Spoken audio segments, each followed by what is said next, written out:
past Saucy George. Yes.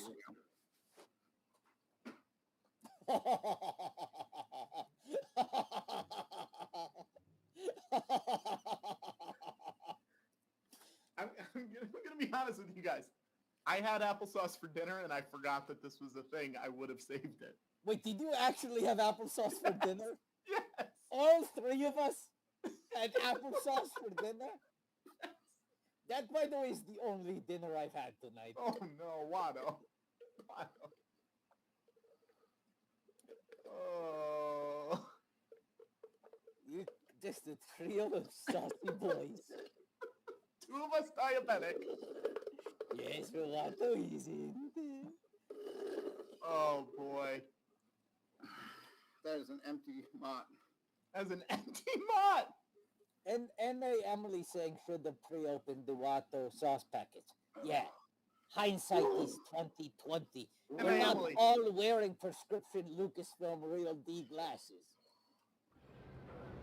Now that's a life deal. Now that's a life thing. Patrick, make me full screen for a second. Yeah, hang on 1 second. Now that's a life thing.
George, you don't want to be full screen?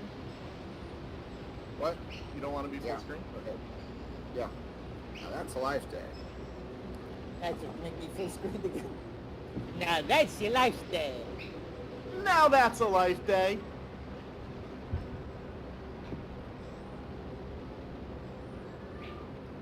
Now that's a life That's day. a life day. Now that's your life Now day. that's a life day. Now this your life. That's a life day. That's a life day. Did we already think our friend for sending us?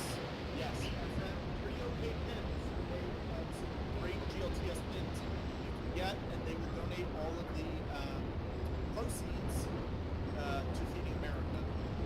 Rio K Pins, the best. And that they're great. And if you bought the pins last year, there are now two new editions. There's the black and white and the special edition, which is good. Patrick is grabbing his mind right in the box, right off screen. But I'm so snug in his tauntaun. I don't want to get out. You want to see these pins, Mono? Yes, I have them right here, but I There are two new versions of them. this is what I said. One of them, Black and white. one of them is black and white. Pretty okay pins. A global acquisition for podcast host Captivate, the latest from podnews.net with Memberful, helping you build reliable, recurring revenue from your podcast. We start with some breaking news today. It's just been announced that media and entertainment group Global has purchased podcast hosting company Captivate. Global's group CEO Stephen Myron says this acquisition will enable us to support all talent in the podcast community, from the very largest to emerging new talent. Teams won't given. Company founders Mark Asquith and Kieran McKeefery will remain with the business. I was an advisor to Captivate. Adobe has unveiled Project Shasta, a web-based tool that enables remote recording, text-based audio editing, and AI filters. As an early alpha product, you can request access to it today on the website. website. Apollo is a new podcast app, but just for fictional podcasts. It features curated playlists, 18 genres, and more tools specifically for fictional podcast listeners. When does a lifetime account? Only lasts 9 months. When it's a lifetime account with podcast hosting company Acast. The service, which currently hosts 630 shows in the Podcast Index, has been accused by users of being a scam. After selling lifetime accounts on AppSumo earlier this year, Acast has announced that all lifetime accounts will expire in just 2 weeks' time. The Trustpilot reviews, which Acast still links to from its front page, are scathing. The company was selling those lifetime access accounts for $79 and had secured considerable support from AppSumo itself. Using this tactic, the company had earned more than $78,000 by November last year. It was still selling lifetime access in March this year and still promoting Acast and the AppSumo platform in July. Double Elvis is launching a new local audio network called Lust for Live, aimed at reconnecting people with live events in their cities. They launched their first podcast, Lust for Live, Boston, in February. Thank you if you're one of the 14 people who rated Pop News on Spotify over the weekend, except if you're that person who didn't vote 5 stars, reflect, thank you very much. A new conference has been announced focusing on the future of podcasting. Podcast Radio's Podcast Futures event will be held in central London in the UK in February, and the number of podcast episodes in French has significantly increased this year, especially in the last quarter, according to data from Lead Auras and the Podcast Index. It's a Monday, so time for some tech stuff, and following on from last week's legal action against one podcast company for lack of transcripts, the audio editor Descript has added transcript formats for the podcast transcript standard. Both .json and .vtt formats are now available from the service, and are compatible with supporting players. Podcast Images has been formally adopted into the podcast namespace, which allows podcasters to specify thumbnails of different sizes into their RSS feed, both at the episode and channel level, and useful when podcast artwork is viewed at very small sizes to remove text or elements. As in the RSS feed for the main channel, and notice that smaller versions of our artwork have different to do with smaller screens. Podcast Medium tab has also been formed this week, including Adam Curry saying he was pleased to hear editing on the microphone again. This podcast and one phone boost from Adam Curry highlighting 100,000 sites earlier in this year that Apple Podcasts will release their app on Android this year. Dom trying to send 100,000 sites Adam's way later today. In the podcast news, The Staple Piece is a new fashion podcast taking a look at those timeless staple pieces of fashion. It's hosted by Stephanie Todd, who used to be at New York fashion company Ralph Lauren. The first episode takes a look at denim, once protective wear for minors, now fashionizing.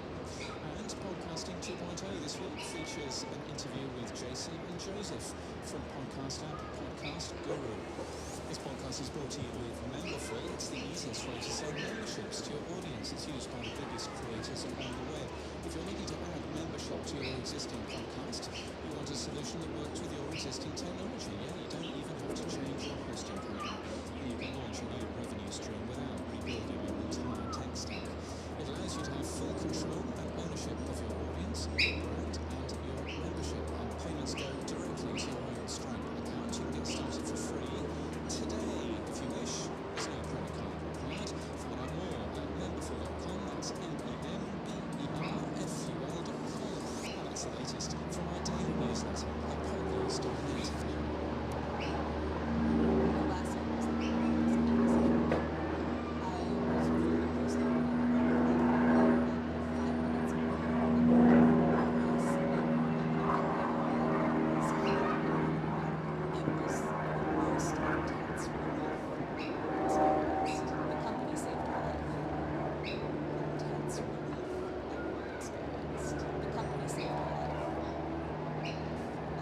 experienced. The company saved our life.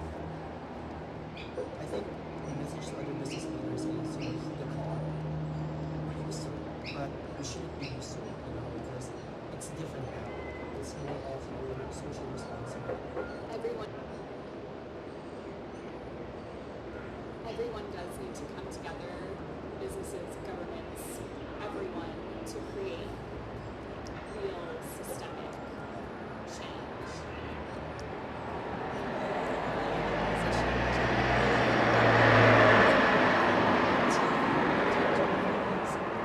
The last thing for business leaders and industries to acknowledge is your business's future, no matter what industry you're in, depends on you reducing emissions. And the largest economic opportunities for industries, governments and countries are in the decarbonisation of the world over the next 20 years. If you're not invested or proactive in decarbonising the entire world, you're probably not, as a business leader, taking advantage of the best opportunities for you. And the cost of acting now is a lot less than the cost of acting in the future.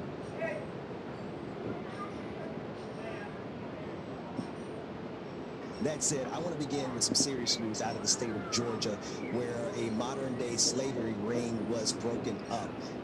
We have a clip, and I want you to take a look at it and just consider. I want you to, as we watch this, I want you to start thinking about the depravity that at work behind greed. Take a look at it.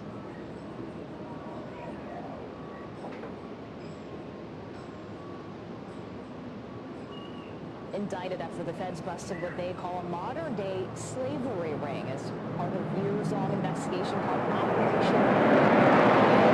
The workers were freed from conditions in which 2 people died. Another was repeatedly raped, and others were kidnapped and threatened with death. Southern Georgia, the Justice Department says exploitation of the workers included being required to dig onions with their bare hands, paid 20 cents for each bucket harvested, and threatened with guns and violence to keep them in line. The workers were held in cramped, unsanitary quarters and fenced work camps with little or no food, limited plumbing, and without safe water. Thank you for having me. Officials told me and my colleague Phil McCausland that this is one of the country's largest human trafficking and visa fraud investigations. Investigators say that for years, these individuals brought Mexican and Central American immigrants to the U.S. under false pretenses and forced them to work in brutal conditions.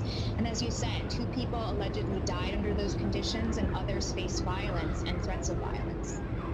Danielle, the DOJ says the ring's organizers took advantage of the migrant visa program to bring these workers to the U.S. How did they exactly do that? Is there some sort of loophole there? Right, so investigators say the migrants were brought to the U.S. under the federal visa program for guest farm workers, known as the H-2A visa.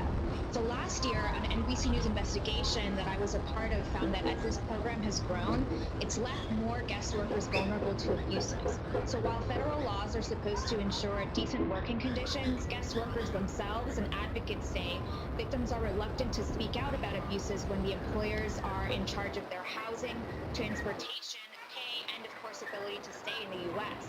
Yes, so the charges in this case are related to working conditions, guest farm workers, known as the H-2A visa. So last year, an NBC News investigation that I was a part of found that as this program has grown, it's left more guest workers vulnerable to abuses. So while federal laws are supposed to ensure decent working conditions, guest workers themselves and advocates say victims are reluctant to speak out about abuses when the employers are in charge of their housing, transportation, pay, and of course ability to stay in the U.S. Yes, so the charges in this case are related to forced labor, mail fraud, money laundering, and conspiracy to commit such crimes. And defendants face charges that can carry up to a life sentence. Danielle, you led to this operation.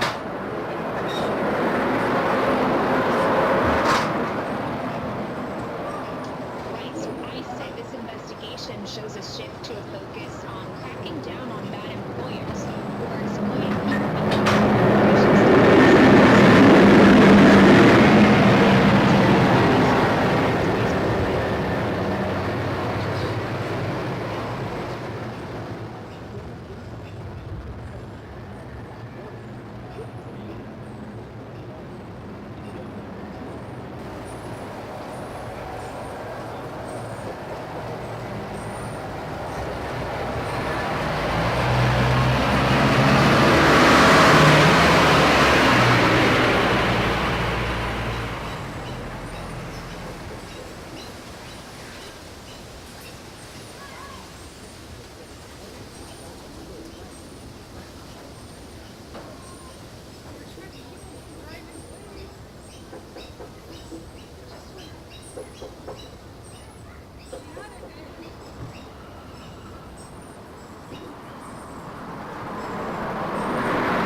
Should I just blame it on holiday illiquidity for what we're seeing in the markets right now, or is there something else? Wow, there is so much going on right now that we didn't see before.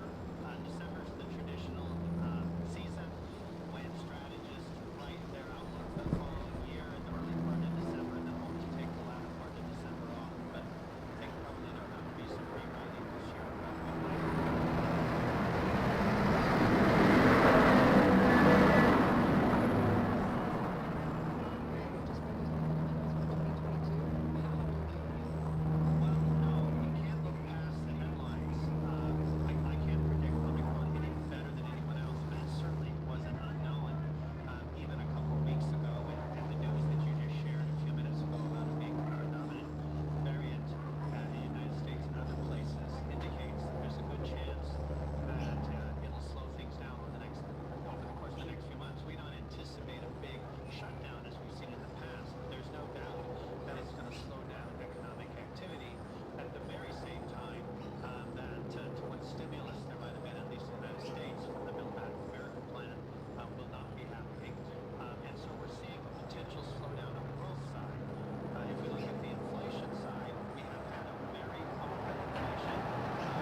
Well, stories on the Business Summer Series. I'm Alicia Barry. Coming up, all our best stories on mining and resources, including a greener future. Australian coal communities reinvent themselves as the world turns to a new generation of power. It's real. You know, those borders blew up, people were retrenched. It's real. And total control. Fears over China's market monopoly in the race for rare earths. Like there's been a number. Fuck that, man.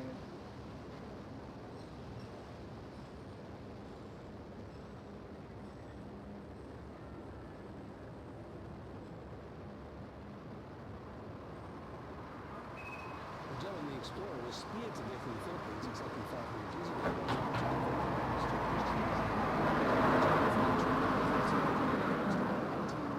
Mandate from a UK client and was metaphorically speared by investors who wiped about $2.5 billion from its market value in a few minutes. Here's a chart of Magellan's share price over the past 10 years. And before the pandemic, when the share price peaked, the founder and chairman, Hamish Douglass, was worth $1.5 billion. Tonight, he's down $1 billion from that heady moment, but he's not poor. Magellan cast a pall over the whole market, which fell a third of 1% because of losses by big resources stocks and banks. Among the best gains were Coles and CSL. A mood on global markets was also pretty negative after a 1% fall on Wall Street on Friday. On commodity markets, oil and uranium fell.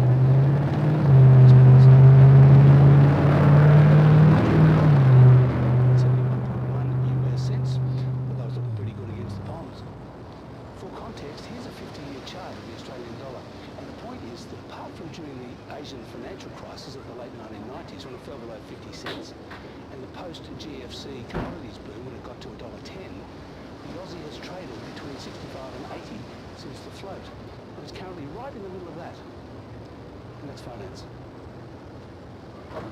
Thanks for watching.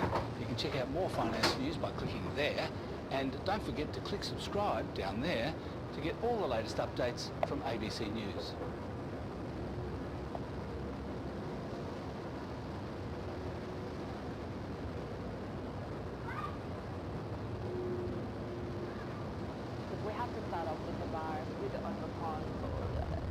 What sort of a potential risk, I guess, headwind do you see going into next year? It's certainly a risk, and it's obviously with us right now.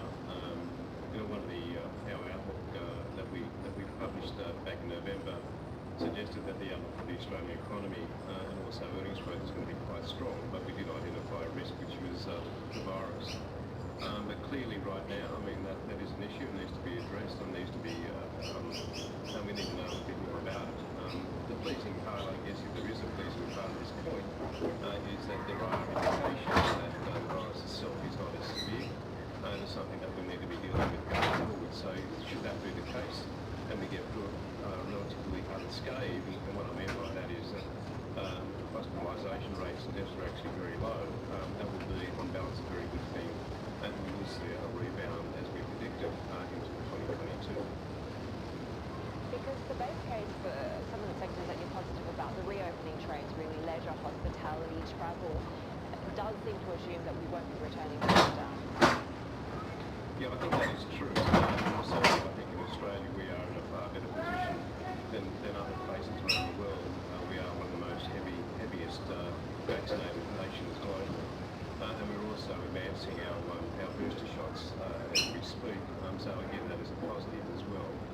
I think that there is a commitment by the premiers of each state to work with each other and to keep the economy and borders going and open. And I think that is likely to be the case, but there may have to be some refinements, and those refinements will be obviously predicated on finding a little bit more about the current strain and how best to address it. But that is something that obviously that needs to be balanced. But if we do, as I said earlier, if we actually get through relatively unscathed, I think the outlook still remains for a significant rebound in activity, particularly in the leisure space, where I think that people are itching to get out. Demand is very high, and people want to get on with their lives. We've just seen data showing us that fossil fuels actually were still the bulk driver to these record resources revenue for Australia. Do you see that transition, the energy transition happening in the opportunities? Look, I think it will happen, and we will see the transition occurring. Clearly, in our way of thinking, that it is a necessary step that we need to obviously still transition via gas in some way in order to actually bridge that step to cleaner energy.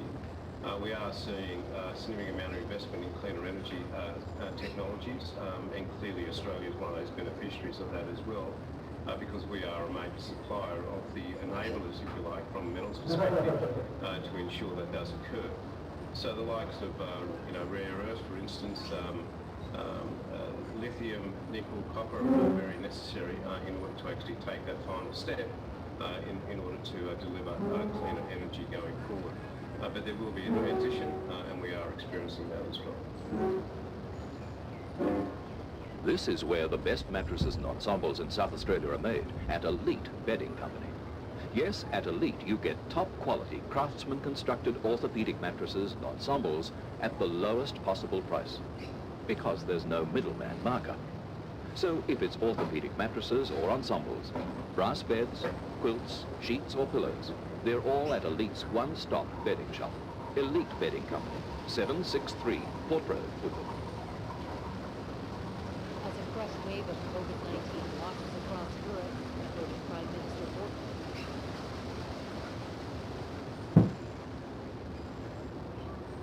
Boris Johnson said on Monday, if needed, he would tighten curbs to slow the spread of the Omicron variant. The situation is extremely difficult, and the argument Comments came as Omicron infections are quickly multiplying across Europe, prompting an aggressive response. The Netherlands went into shutdown Saturday, closing all but essential stores, restaurants, and other public places until at least January 14th. Germany plans to limit private gatherings from December 28th to a maximum of 10 people who have been vaccinated or recovered from COVID-19, according to a draft of proposed steps. Ireland on Friday ordered bars and restaurants to close at 8 p.m. and reduce the capacity in all public events. Italy is also considering new measures.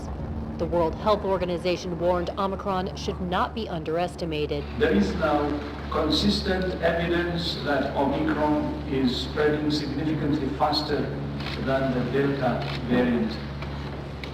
And it's more likely that people who have been vaccinated or have recovered from COVID-19 could be infected or reinfected. In the U.S., a spike in COVID cases is also alarming public health officials who see the Omicron variant fast becoming dominant. On Monday, the White House said the federal government had dispatched 30 ambulances across New York State to help with surging cases, and an indoor mask mandate was reinstated in Washington, D.C.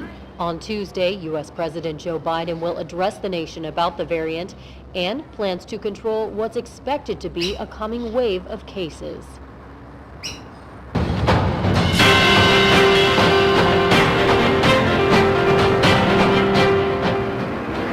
I'm speaking now with Mike Dunbar. He is the Mamba Exploration Managing Director. They've had some recent news, but first of all, Mike, I'll just get you to tell our viewers about Mamba Exploration and where it's come from. Yeah, thanks very much. Well, to start with, Kai, the name's a bit unusual for mining companies. We're not named after a place or a region in where you're exploring. We're actually named after Kobe Bryant. M24, as a lot of NBL fans would know, so NBA fans would know. So that's where the name comes from. So a little bit about us and the name comes from. But also our projects, we are a West Australian focused company with 4 main projects, and recent activities have been focused on 2 projects. We've been drilling recently at the Calliap Creek project in the Great Southern of Western Australia, but most importantly I've been drilling in the Darling Range region, not far from the Chalice Mines Julimar discovery and deposit, and we've been drilling there and getting some really interesting results. So when we talk about the results, you're talking about sulfide mineralisation. How significant are they, and I mean, what are you expecting to come out of the sulfide mineralisation? Yeah, there are a couple of things I should mention first off. These are visual observations that have been made. We haven't got the assay results yet. We've already put samples in for assay. We're not mucking around with that. It's gone straight in for assay. But what you do with this style of mineralisation that Chalice has found is you need to be in the right rocks. So you want to be in a what they call a gabbro-norite, a particular type of rock. But you also need sulfide mineralisation. That's what hosts the mineralisation, which contains platinum, palladium, gold, a small amount of nickel, copper, and a bit of cobalt. So they're all associated with sulfides. So the visual identification of sulfides is very, very important. That's critical for these styles of systems of mineralisation. And what we've identified from the visual logging of the first hole that we've done is sulfide mineralisation, the right type of sulfide, so pyrrhotite with a small amount of chalcopyrite in the right rocks. So it's really quite an exciting discovery. Probably a little bit too early to call it a discovery, but I'll probably use that word anyway. But to identify sulfide mineralisation in the right rocks, in the right setting, is a very, very big step forward for us. Okay, so look, that's the first hole. Tell us about the second hole that you're drilling, and also just generally, what's next? What can investors listen out for? Yeah, look, there's a number of things we're doing. I suppose before I go to the next hole and so on is where have we come from? We've deliberately done a lot of strategic exploration leading up to the first drill hole, which has made the first drill hole a success. We're now drilling, we've got 3 holes planned. We've just finished the second hole. We're hoping for some more news on that once the logging is completed in the coming days. And from there, we then, this week, we've got downhole EM, which is a geophysical technique to help guide this search for sulfide mineralisation. We've got that happening this week as well. So, and then coming into next year, once the lab has gone through the samples and analysed the samples, we'll have the assay results in about 3 to 4 weeks. So we've got a lot of news coming, but also really exciting hole in the second hole, and then onwards and upwards from there as to see how we move forward. So there's some really good, interesting news coming up, and watch this space, I suppose. Yeah, absolutely. Well, let's hope you can rack up as many wins as the late, great Kobe Bryant himself. Mike Dunbar from Mamba Exploration, thanks for your time. Thanks very much, everyone.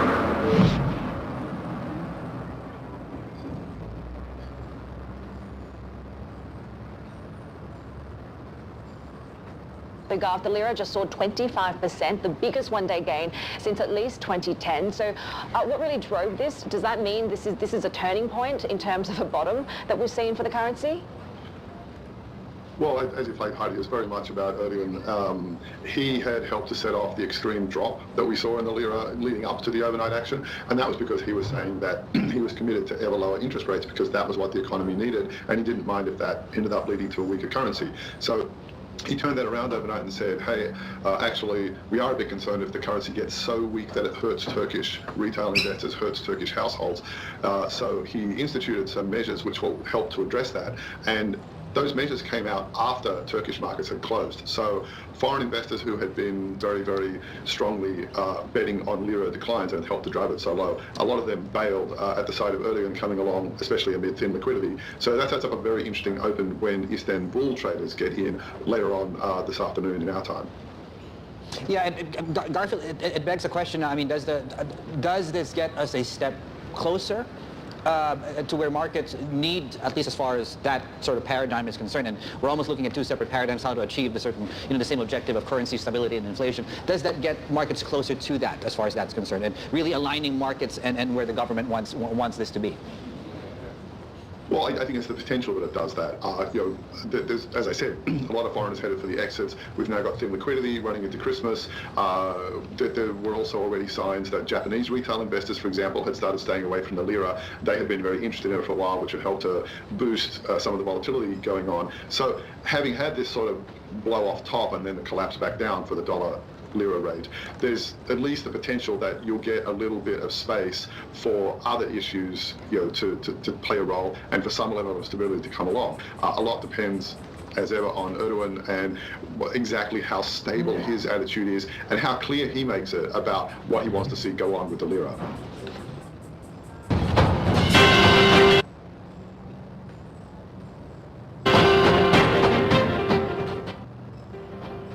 Okay, I'm now joined by Mike Anderson. He is the Biofinch Managing Director. Mike, we've got some pretty significant news, I guess you could say. Can you just give us an update on some of your latest drilling?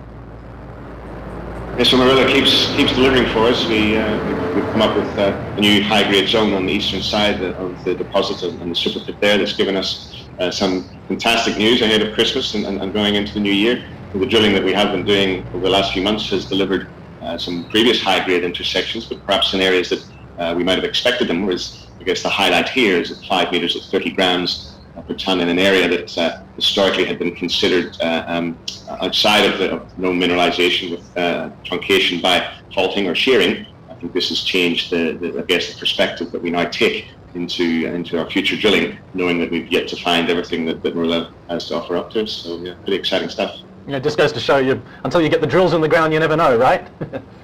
Absolutely. Yeah. Okay. So look, I'm also so that's your Morilla project. I'm keen to know though, you've also just done a major capital raising as well. Can you tell us about that? What you're going to use the money for?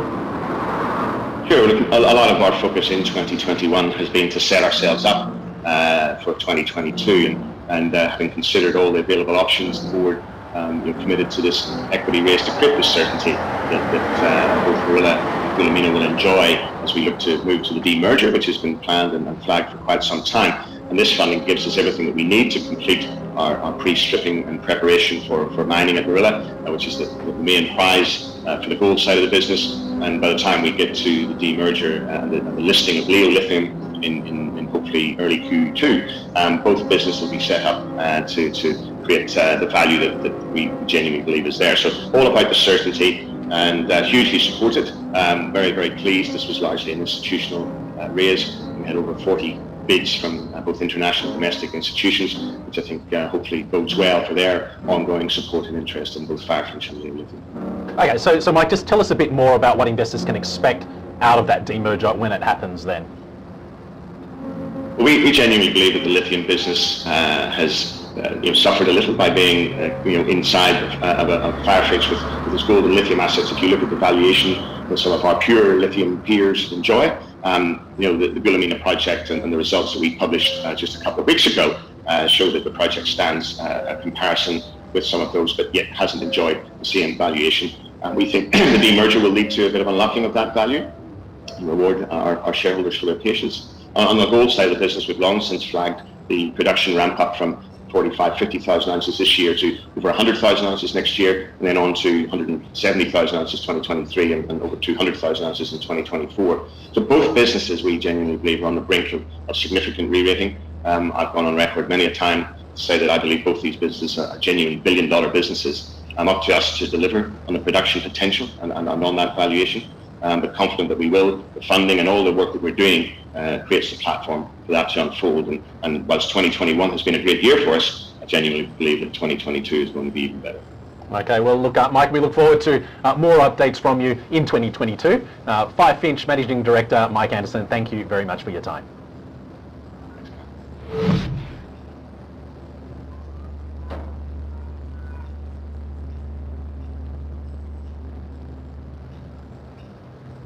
G'day and Merry Christmas to all the men and women of our great Australian Defence Forces and to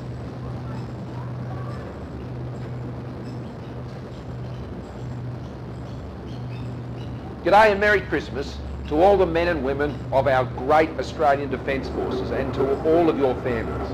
I just want to say thank you on behalf of all of Australians and from me, saying thank you for everything you've done for our country this year. And I want to thank all your families too, because we both know the great sacrifices they make.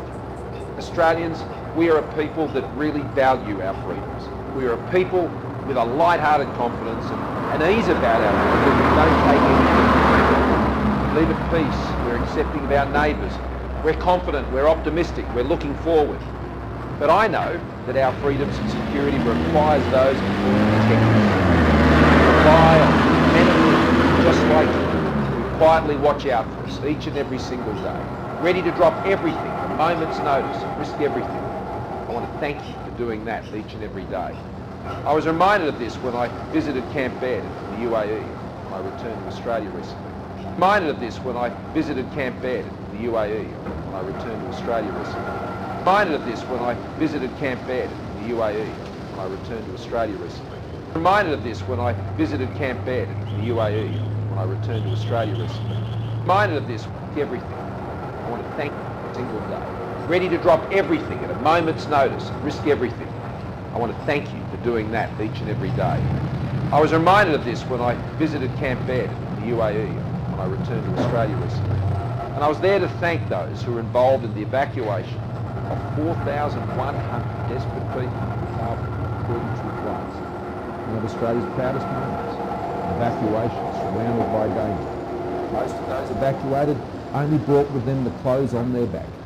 And while I each and every day, I was reminded of this when I visited Camp Baird in the UAE when I returned to Australia recently. And I was there to thank those who were involved in the evacuation of 4,100 desperate people from Kabul on 32 flights. Of 4,100 desperate people from Kabul on 32 flights. One of Australia's proudest moments, an evacuation surrounded by danger. Most of those evacuated only brought with them the clothes on their back. And while I was at Camp Baird, I was shown a makeshift wall. And on that wall were dozens and dozens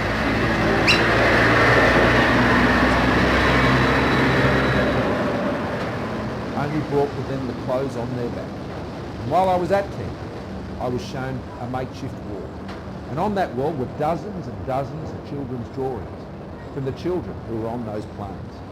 Drawings of smiling faces, Australian flags with love hearts, and blue ensigns with stars in all the wrong places. They knew that Australia meant safety. To the men and women who keep us all safe, thank you. And thank you to your families who carry that burden of service with you each and every day. And make sacrifices for us all, to keep all Australians safe.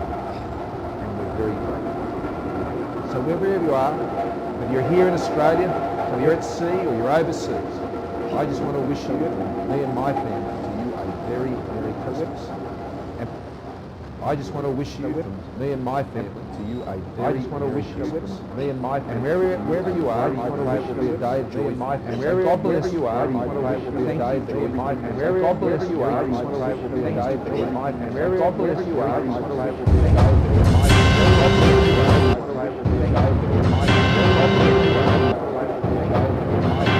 I am now talking to Oliver Horn. He is the global CEO of Elixinol Wellness. Thank you, Oliver, for joining us. I just want to introduce you, of course, to our investors very briefly. There's a lot of cannabis players at the moment on the market. What is it that Elixinol Wellness does specifically? Absolutely. Thanks for having me, Kai. Look, we've been in the cannabis and the hemp space in particular for a very long time. We're arguably one of the first movers there on the stock exchange since 2018.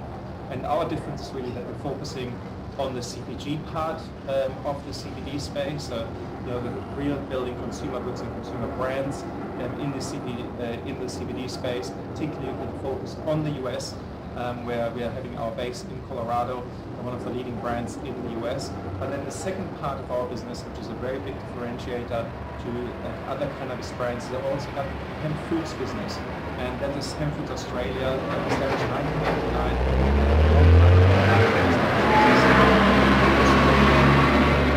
Really servicing this growing need for plant-based food products, whether it's proteins, supplements, and so forth.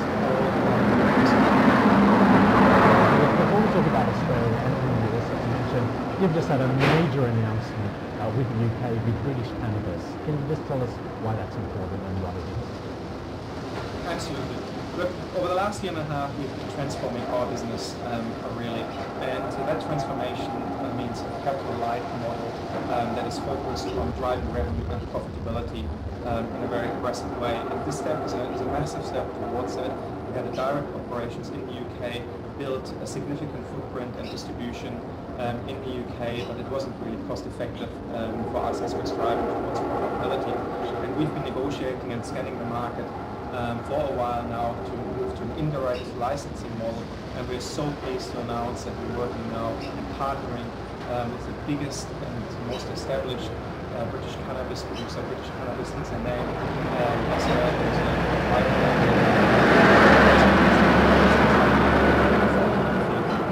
just announced that we struck a 3-year licensing trade agreement with British Cannabis. So very exciting step for us in our transformation strategy.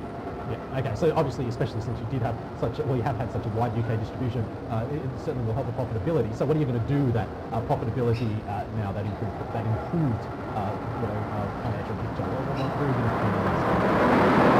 So we are managing cash flow very tightly, and now we're very much focusing on our cash revamp the business. We're also moving to a capital light model, which is going to be completed in the first half of next year, but predominantly we're focusing on building a digital-first business. Our e-commerce capability is second to none. We have updated our e-commerce trading platforms. We invested heavily in new product development. We launched 7 new products alone in the last 6 months. And so we're heavily investing into the US to drive growth, but at a very low cost base. We downsize the business and create new revenue drivers, such as innovation and the digital play. And so this is a key investment that we continue to make.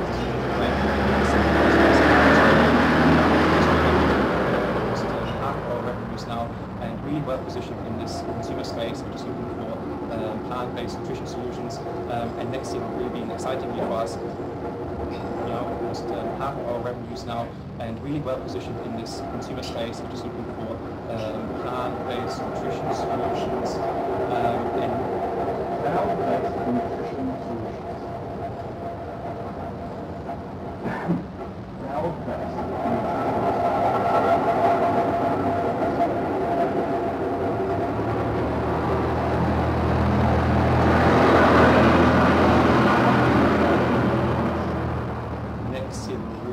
Exciting year for us with Hemp Foods Australia, as we're using our investment wisely to launch new products and recreate our brand to hemp foods consumers.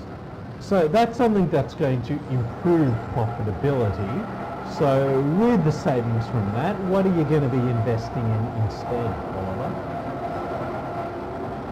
Look, our game plan from now on is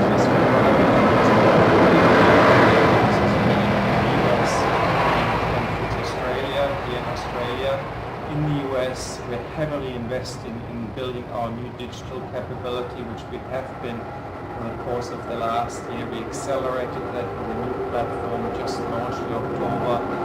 Heavy NPD agenda. We moved into the pet wellness space, THC products, high-strength products, concept products just recently. So very aggressive investment there, but on a very low cost base. So that's creating a very efficient model in the US, which we'll continue to invest against. And then Hemp Foods Australia, which is such a robust part of our business, nearly half of our revenues, well positioned in that space for consumers who are looking for plant-based nutrition. And we're bringing out a range of new products and relaunching our brand in the next year as well. So those are our 2 key investments, and we're really looking forward to next year with the economic environment in the last 2 years. Okay, I think we all hope for that. Oliver Horn from Elixinol Wellness, thank you so much for your time. Thank you so much for having me, and have a Merry Christmas.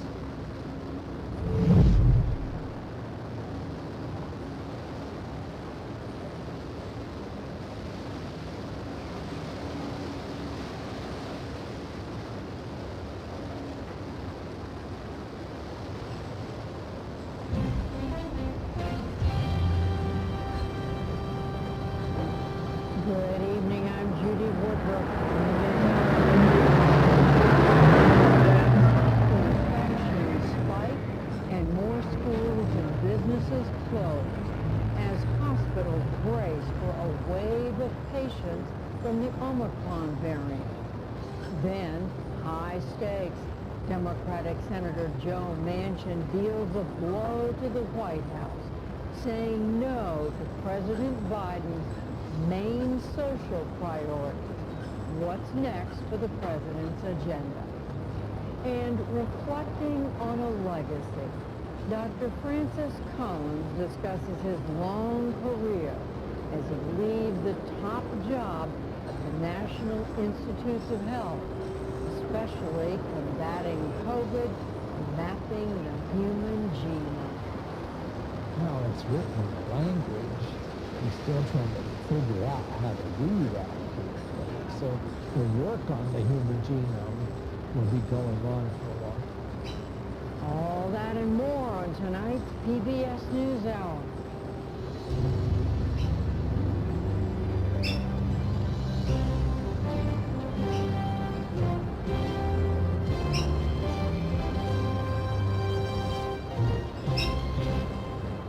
Major funding for the PBS NewsHour has been provided by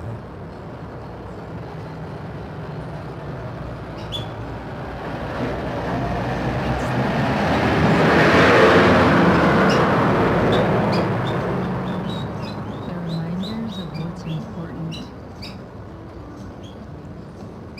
It's why Fidelity dedicated advisors are here to help you create a wealth plan. A plan with tax-sensitive investing strategies. Planning focused on tomorrow, while you focus on today. That's the planning effect from Fidelity. Consumer Cellular, Johnson & Johnson, BNSF Railway,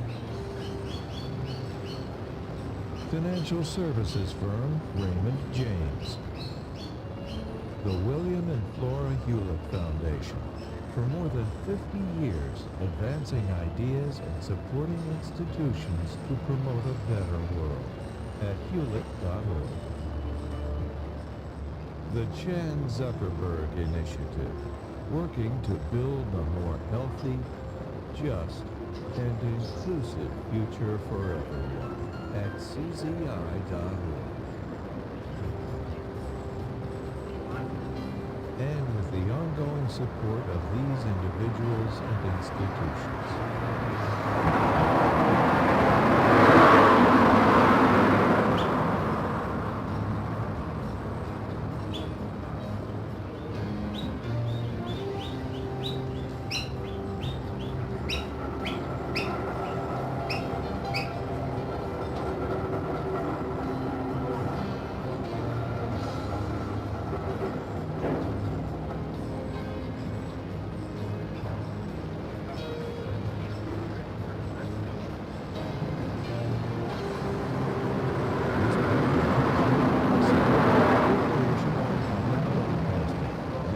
Contributions to your PBS station by viewers like you.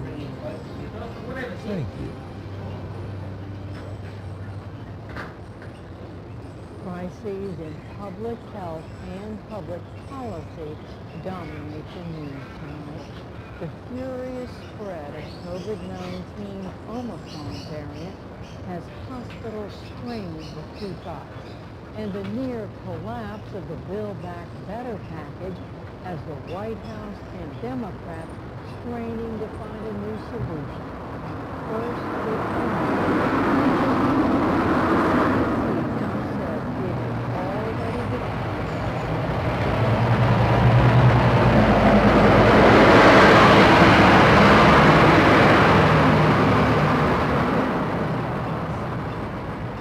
As airports fill up with holiday travelers, the U.S., along with the rest of the world, finds itself in a precarious position. The Omicron variant has made its way into at least 89 countries, and in the U.S., more than 40 states. Over the weekend, infectious disease expert Dr. Anthony Fauci warned of what scientists are learning about Omicron and its ability to spread. Well, the one thing that's very clear, and there's no doubt about this, is its extraordinary capability of spreading, its transmissibility capability. It is just, raging through the world, really. Americans are pressing forward with plans to gather for the holidays, bottling up testing centers. Lines in New York City have wrapped around streets. I've been here about an hour and a half. It's been very long. Everyone's just been waiting and waiting, and it's been really scary to be very, very, very scary. Experts say vaccination remains the first line of defense against severe cases of COVID, including the new variant. And today, Moderna shared preliminary data which shows the booster dose of its vaccine substantially increased antibody levels, meaning protection against Omicron. Former President Trump revealed last night what he's done to protect himself from COVID. Both the president and I are vaxxed, and did you get the booster? Yes, I got it. Speaking directly to vaccine doubters, the former president reminded his followers that the shots were approved under his administration. We got a vaccine done in less than 9 months. It was supposed to take from 5 to 12 years. He does not support vaccine mandates, but more cities are requiring proof of vaccination before entering indoor public spaces. Boston is the latest to make this move to contain Omicron. And in D.C., the mayor reinstated an indoor mask mandate starting tomorrow. Community spread among the vaccinated in the nation's capital includes Senators Elizabeth Warren and Wayne Bacon. Both tested positive for the COVID-19. Maryland's Governor Larry Hogan said he tested positive today. All three have been vaccinated and received a booster shot. Overseas, several countries have imposed new restrictions in line with the WHO's guidance to government leaders. An event cancelled is better than a life cancelled. It's better to cancel now and celebrate later than to celebrate now and grieve later. In the UK, health officials are still weighing whether to impose stricter lockdowns. I think coming to government to restrict freedoms of people, but I think people understand why we are presenting that action to Parliament, and we keep the situation under review. The most dramatic response in Europe so far is in the Netherlands. All non-essential stores, bars, and restaurants are closed through mid-January. Lynching to some thoughts. We must act now to prevent as much of the worst as possible. Weekend protests and clashes in Europe over new restrictions show the competing pressures politicians face. It's a challenge President Biden will publicly address in a speech to Americans tomorrow, outlining his administration's response to the latest COVID crisis. There are so many questions people have about Omicron and what we're learning. So joining me now is Dr. Salim Gounder, an infectious disease specialist and an epidemiologist at New York University's Grossman School of Medicine. Dr. Gounder also cares for patients at Bellevue Hospital.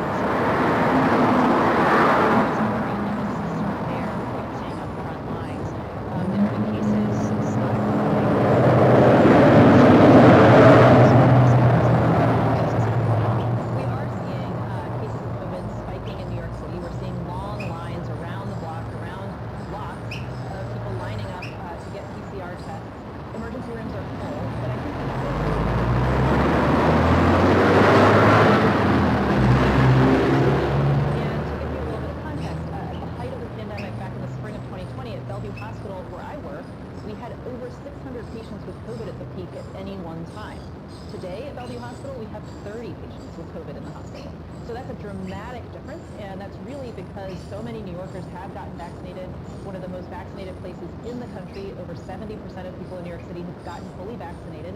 And so while we're seeing a lot of cases, those cases are not translating into hospitalizations and deaths as they are in other parts of the country.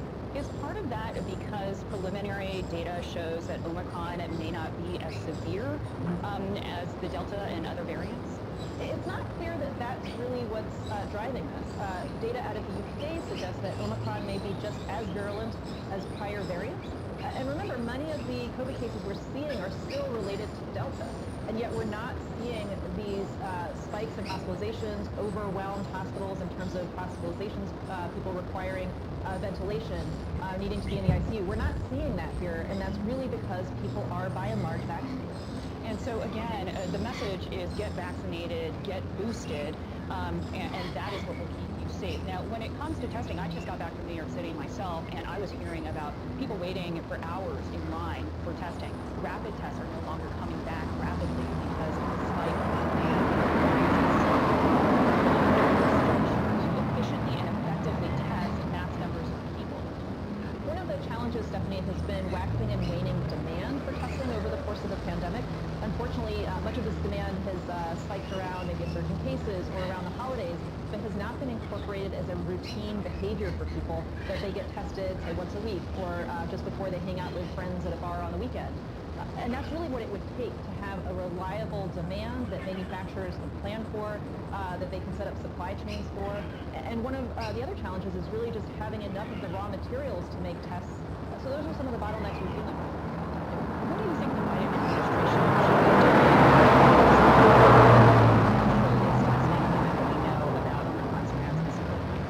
Testing is really important because while the vaccines are highly effective, they're keeping people out of the hospital, they're preventing death, people are having getting infections despite being fully vaccinated and even boosted.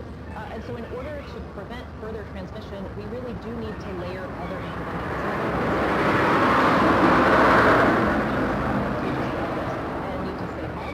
So some of the things the Biden administration could be doing on that front is really trying to help ease some of these supply chain raw materials issues that might include invoking the Defense Production Act, as they did to make sure we had enough raw materials for manufacturing of the vaccine.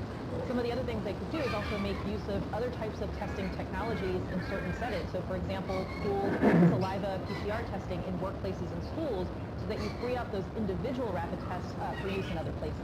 Given what we know right now about the Omicron variant, how should people alter their behavior heading into the holidays?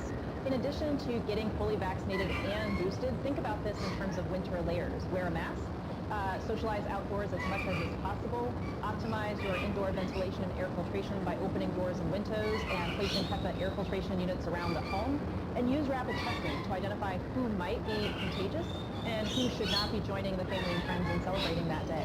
And do we know how reliable those at-home rapid tests are at detecting Omicron? Does that concern you at all? There have been reports of people with symptoms testing positive on a PCR and testing negative on a rapid antigen test, particularly in the first few days of being symptomatic.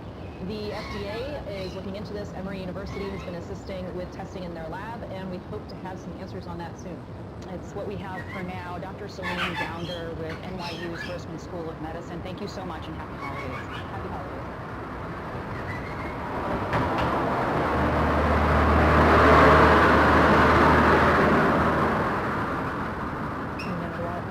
Story tonight, the political fallout from the near collapse of negotiations over the Build Back Better legislative package, a keystone of President Biden's domestic agenda. Republicans have opposed the legislation all along, and Democrats are now looking at the road ahead, now that one of their own seems to be a firm no on the current package. Lisa Desjardins begins our fight. If I can't go home and explain to the people of West Virginia, I can't go home. The words dropped like boulders. On Fox News Sunday, Senator Joe Manchin suddenly threw President Biden's Build Back Better agenda into new turmoil. The West Virginia Democrat said the White House and others weren't doing enough to reduce or, in his mind, be honest about the ultimate cost of the bill. We should be upfront and pick our priorities. That's the difference. And what we need to do is get our financial house in order, but be able to pay for what we do and do what we pay for. During a radio interview today, Manchin also blamed White House staffers for the negotiations collapse. You know me, always willing to work and listen to try. I just got to the wit's end, and they know the real reason what happened. Did I tell you? And I'm not going to. Wait. You said they know the real reason. They're not going to tell us. You're not going to tell us. What do you mean? What's the real? Well, the bottom line is there's basically, and it's staff. It's staff driven. I understand staff is not the president, but it's staff. And they drove some things, and they put some things out that perhaps inexcusable. They know what it is, and that's it. This as the White House swung with its own sharp charges about Manchin. In a statement yesterday, White House spokeswoman Jen Psaki called Manchin's comments a sudden and inexplicable reversal in his position and a breach of commitments to the president and the senator's colleagues. This was Psaki today. I can't speak for Senator Manchin on what has upset him. I'll let him speak to that himself with more specifics if he chooses to, and he may or may not choose to, and that's his prerogative. The latest Build Back Better plan was on a historic scale, affecting millions, providing universal pre-K, lowering childcare costs, expanding health care, including a dramatic cut in the price of insulin, and combating climate change, large-scale tax incentives, and new regulations on methane gas.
said he will put a revised bill to a vote in the Senate early in the new year.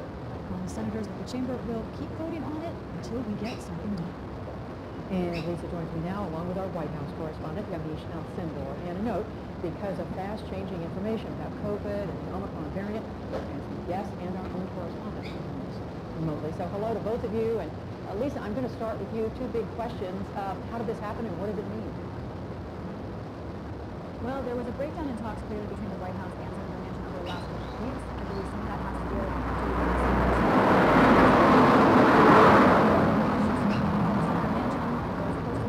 they stress that this was just an issue of the package being too large and fiscally irresponsible in their view. We can report, Yamiche and I have both confirmed to sources that sometime in the past couple of weeks, Senator Manchin said he was open and even could agree to a deal that was smaller, that did not contain a child tax credit, but did contain things like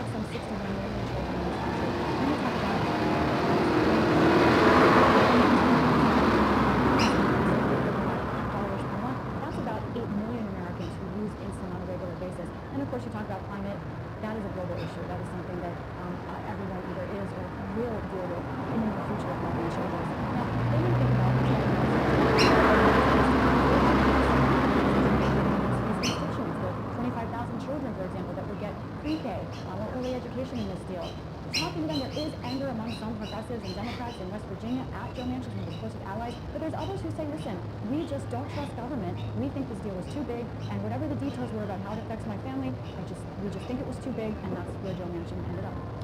And Yamiche, what does the White House view of all this?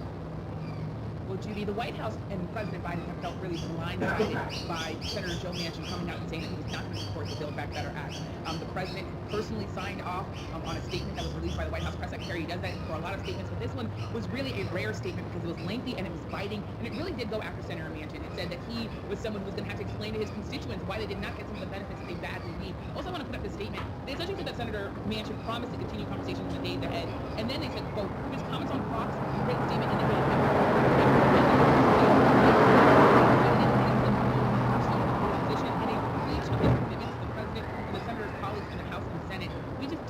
language like that coming from the White House because they've been so careful in trying to negotiate with Senator Manchin. So that tells you sort of the level of anger that the White House was feeling yesterday. Now, the White House press secretary did come out today. She was a little bit more subdued. She said multiple times that Senator Manchin and the president are, quote, longtime friends, and that they're going to continue to have shared values and going to continue to talk.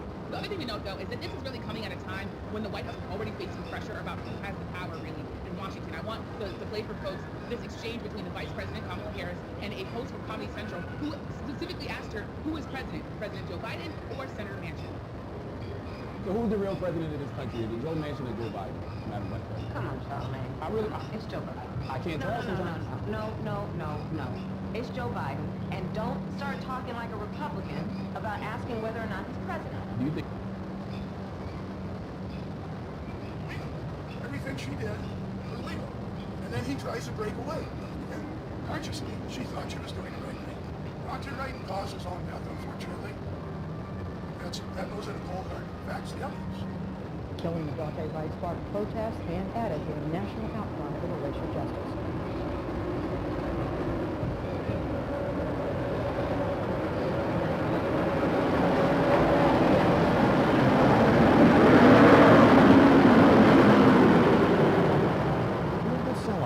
Wall Street Monday as investors got hit by a double whammy that raised concerns about the economic recovery. The country's tightening restrictions sparked by the fast spread of the Omicron variant and a potentially devastating setback to President Joe Biden's social spending bill. That drove some economists to lower their growth forecasts for next year. Economically sensitive sectors such as financials and materials took the biggest hit in an across-the-board sell-off. The Dow lost more than 430 points. The S&P 500 retreated more than 1%, and the NASDAQ shed 1.25%. Barrett Asset Management Chief Investment Officer Amy Kong expects the economy will hit the brakes. We do not expect the U.S. to shut down. We do think, though, obviously, economic slowdown, which is expected given that we are now a full year plus into this recovery with vaccines being announced. And so going into next year, where we saw 6%, maybe 5.5%, 6% growth going into 2021, probably would expect maybe 3%, 2.5%, 3% going into 2022. Even positive news on booster vaccines will take the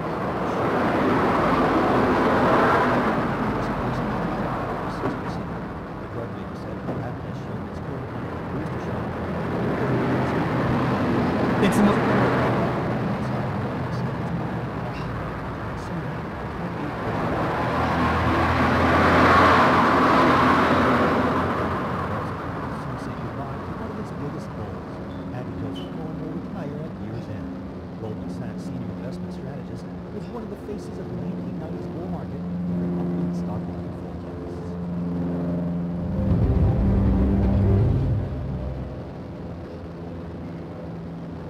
Good morning, everybody. Welcome to the Smart Market Insights here on Kalkine TV. I'm Rose Jacobs, and today we'll be shining light on a looming shortage of urea, a key product used to help fuel trucks and transport, vital for delivery of essential items right across the country. Without it, we could be facing a national crisis. So today we're taking a look at Australia's plans to scale up urea manufacturing with Insitek Pivot. Thank you for joining me. The global shortage of urea has forced Australia to search for new mineral sources. As a result, the Australian trucking industry has been in constant fear of shutting down amid zero new suppliers of AdBlue.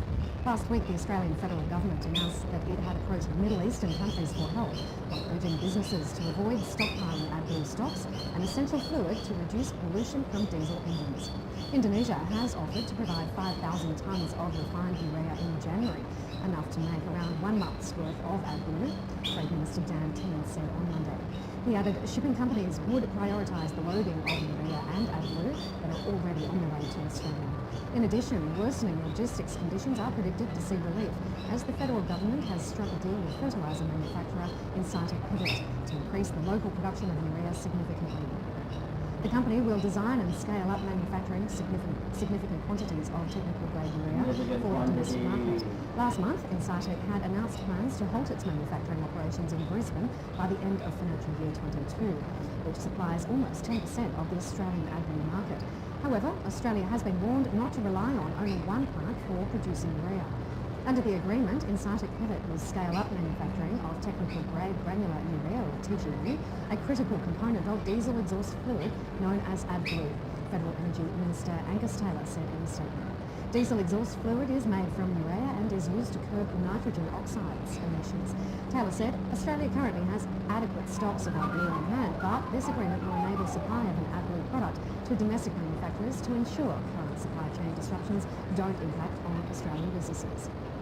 The Australian Trucking Association earlier this month raised concerns about the looming shortage of AdBlue, which it said could hit trucking operations and threaten goods transportation.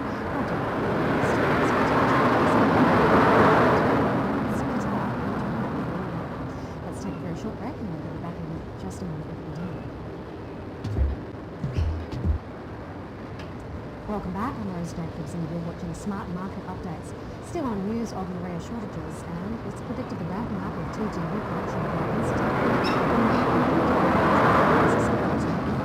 will disrupt global distribution chains for AdBlue, according to Federal Energy Minister Angus Taylor. Australia imports about 80% of its urea needs, with most of the remainder produced by Insitek Pivot. Prices for urea, also widely used as a fertiliser, have surged more than 200% this year amid rising demand and lower supply, while some countries have begun rationing AdBlue as panic buying by drivers has worsened the shortage. The world is currently facing a shortage of urea, a key ingredient found in AdBlue, which is injected into the exhaust systems of modern diesel vehicles to reduce emissions and is also a large component in fertiliser. Transport and agriculture industries warn that without it, trucks could be unable to transport essential items such as fresh food to supermarkets. China, which previously supplied 80% of Australia's urea supplies, recently halted exports to boost supplies domestically.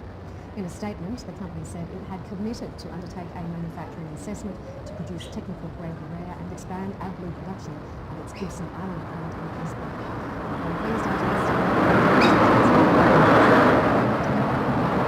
To expand supply of this critical material that we all rely on to keep Australia moving, Insitek Pivot Chief Executive Jim Johns said. The company said it was working quickly to build additional storage capacity with the support of key partners including IOR. Last month, Incitec Pivot had announced it would stop its manufacturing operations at its Gibson Island plant by the end of next year. The company, which supplies around 10% of the Australian market for AdBlue, said it was unable to secure long-term, affordable gas supply. It said the remaining 90% of the Australian AdBlue market is reliant on imports of technical grade helium. The government said it had been working with manufacturers and shipping companies to ensure shipments of urea and AdBlue, but all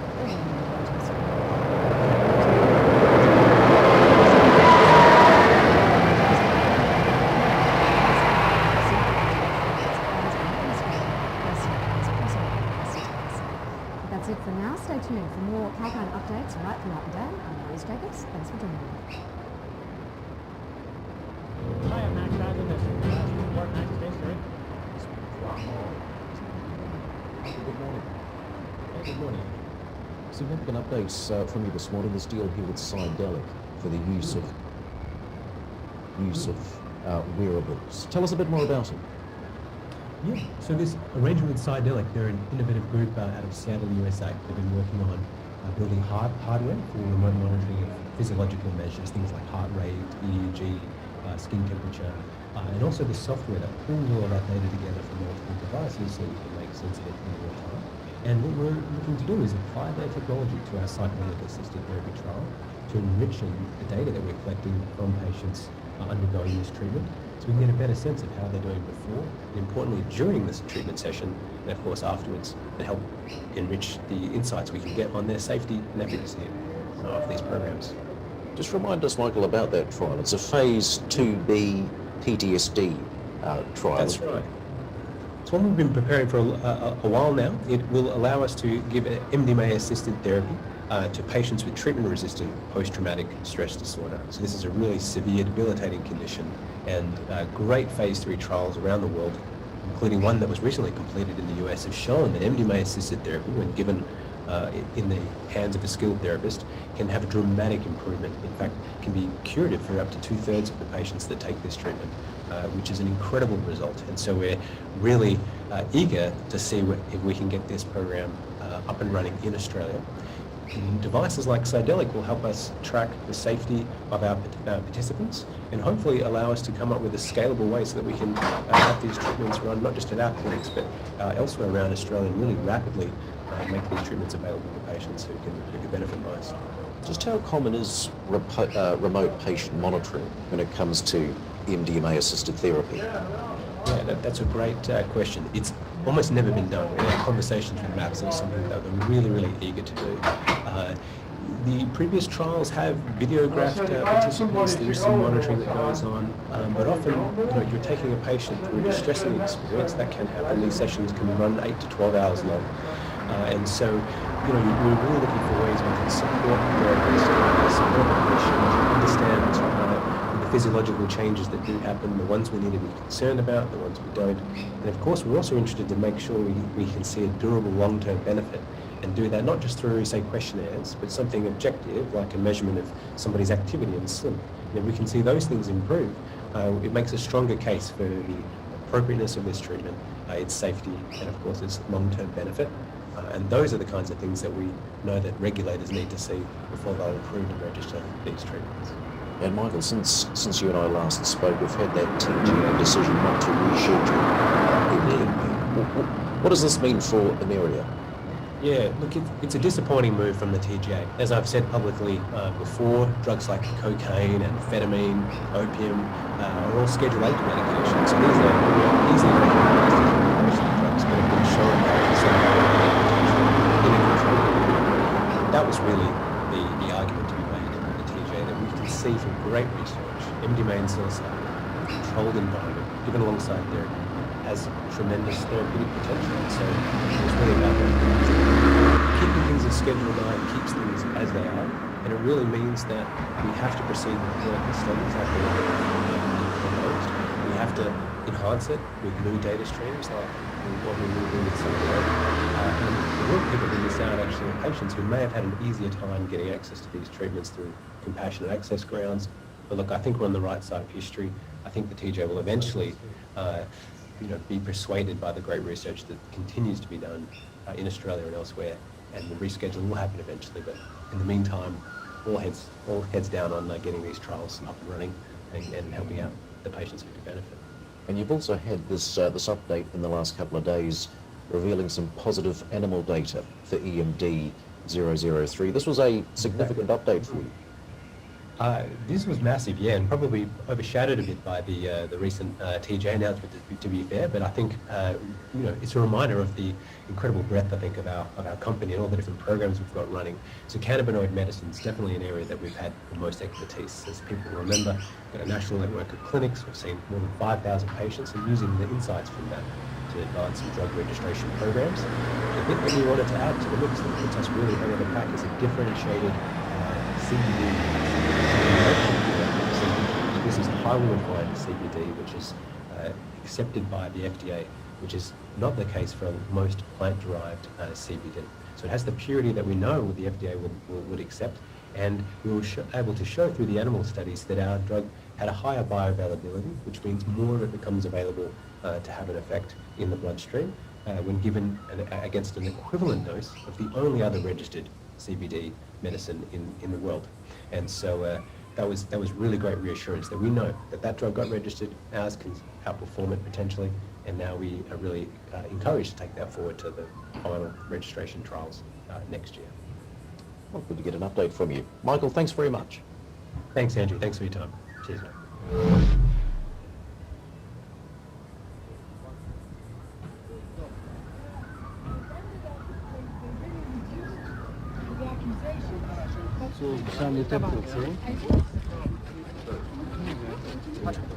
Yeah, I have to say, I'm still a little bit concerned by what I have seen.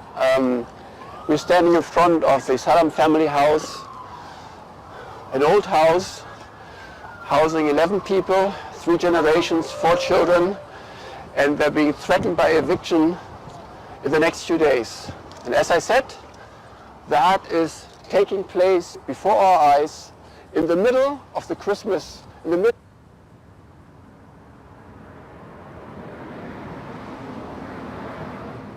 of the festive season. For me as a Christian, this is difficult to bear.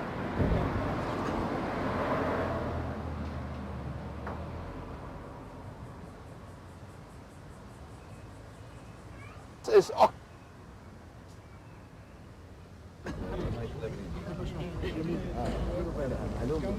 for us, for the European Union and like-minded partners, and there are many here today, these settlements are illegal under international law. This is occupied territory in East Jerusalem. These people have the full right to live here. They have been evicted in 1948 from their place of origin in West Jerusalem, seeking refuge here, living here for more than 70 years, and get expelled, evicted one more time. This is not fair. This is not just. This is not human. And I say this in the middle of the Christmas season. And we are here, European Union and like-minded partners, not only demonstrate our unwavering commitment to building the foundations of a Palestinian state where all parties can agree on the final status of Jerusalem, where the Palestinians can call this also their capital. That is part of their future capital.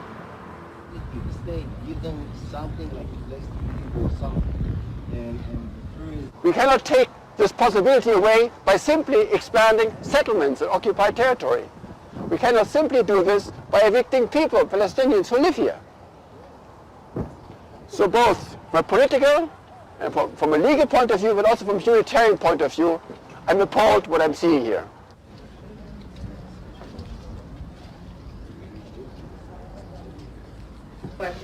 I was born in 52, this place.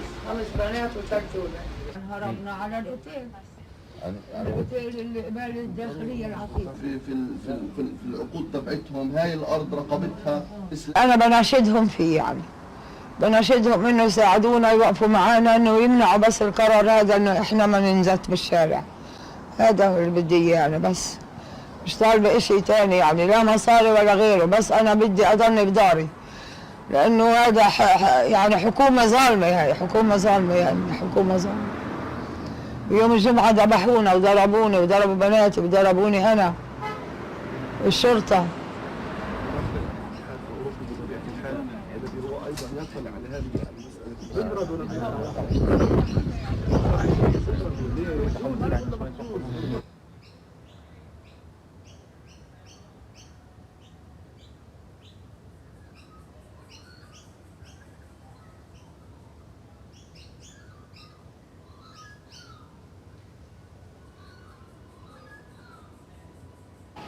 Did French and British authorities fail to protect individuals in danger?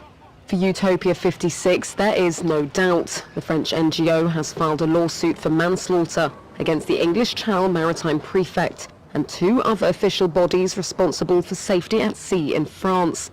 A month after 27 mainly Kurdish Iraqis lost their lives in a bid to reach the UK, in the biggest ever single loss of life in the Channel.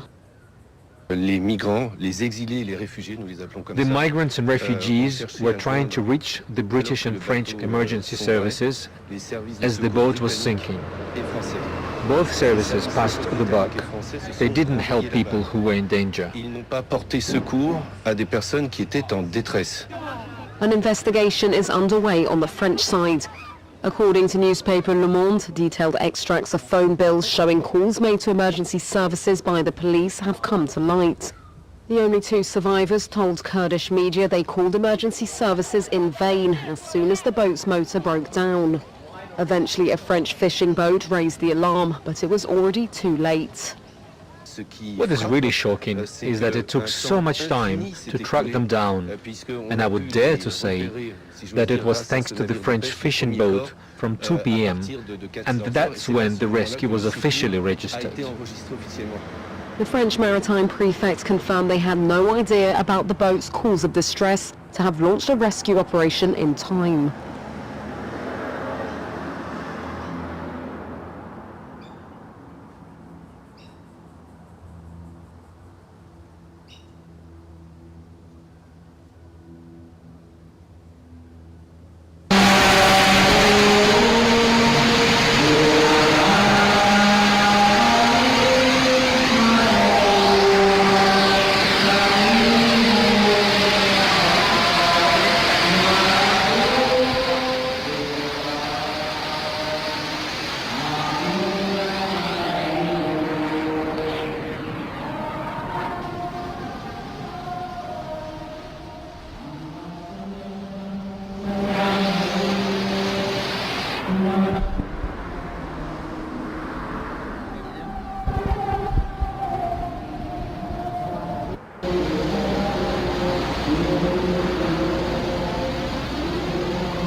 Look, this is a stock that, or a company that has really dominated the headlines all year.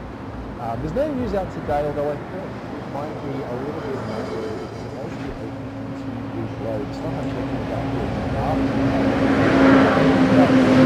here since Square, or now called Block, made that very big acquisition play for them. What do you reckon of this? I mean, I know that you and I have talked about it a lot in the past, a company that seems to just be doing a lot of things right, but, you know, the valuation was up there for a while. Is this just a consequence of Block going down, or is there something else there, do you think? No, it mostly is, mate, I think. And look, even that 1/3 fall this year, it's down almost half, if you can believe it, from its 52-week high. Right. On the 10th of February this year, $158.47 a share. Now, as we talk, $81.45. So it's been a tough old ride for an Afterpay shareholder, and it's fascinating. Even if you'd said back then, look, there's going to be this takeover, Square's going to pay a small fortune for the company, it's going to be great. And you're looking at it 12 months later, man, how did that happen? A couple of things worth remembering, of course, that takeovers can go badly. And so if you think about takeover offers and the way these things can play out, you'll be very careful with that. Second thing, as you say, it is absolutely largely about the Square share price fall. And so when Square did the deal with Afterpay, it didn't agree to pay a certain amount of money. It agreed to swap a certain number of Square shares for a certain number of Afterpay shares.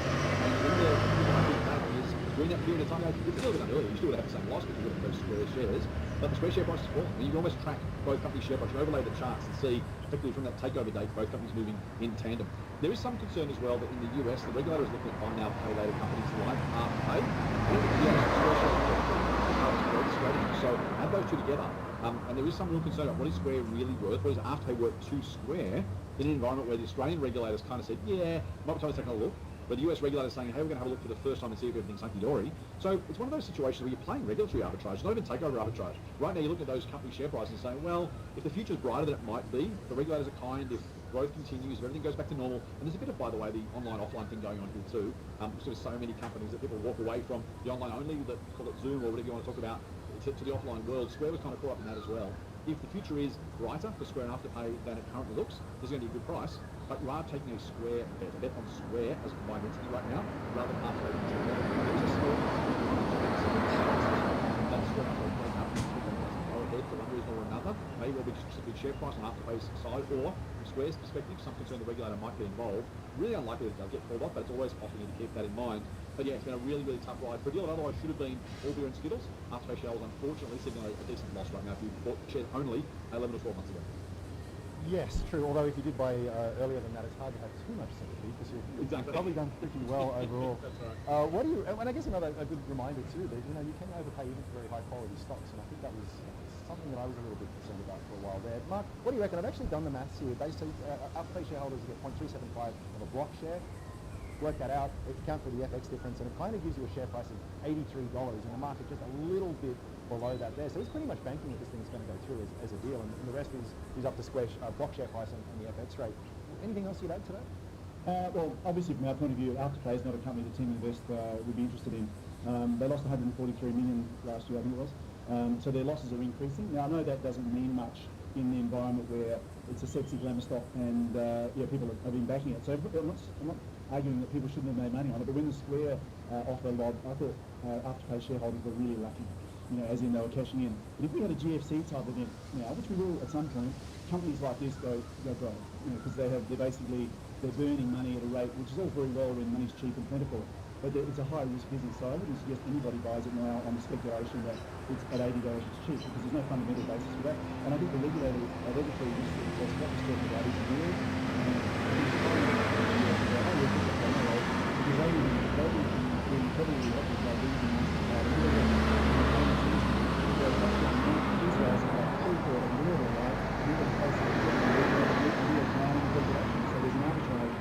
They're taking advantage of, and quite frankly, I'm surprised they got away with it as long as they have.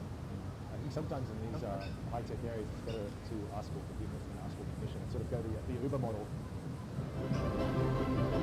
The Daily Crypto Catch by Kalkai Media is brought to you by Crossgate Capital. Crossgate Capital is a specialist investor in cryptocurrencies, a Kiwi company providing a smart way to invest in crypto through shares.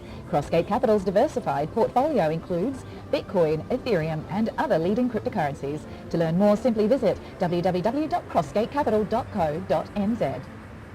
Hello there, Sage here, great to have your company on Kalkai TV, and this is the Daily Crypto Catch, brought to you by Crossgate Capital. Let's now catch up on the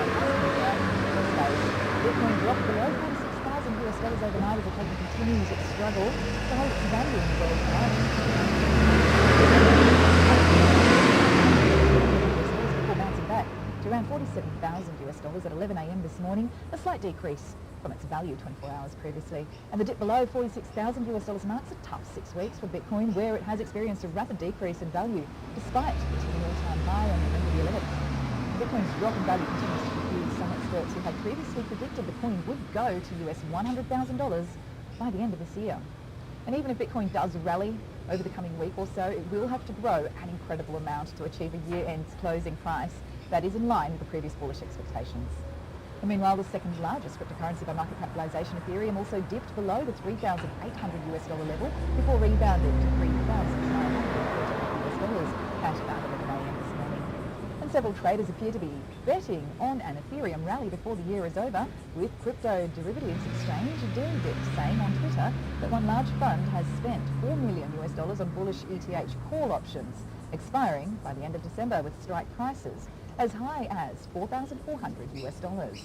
The Deribit crypto derivatives exchange accounts for the majority of volume and open interest in the Bitcoin and Ethereum options market. And whether Ethereum achieves such a rally in the coming week or so is an entirely different proposition altogether. And now let's take a short break, but we'll be back with news in the altcoin space as well as today's biggest winners and losers, so please stay tuned.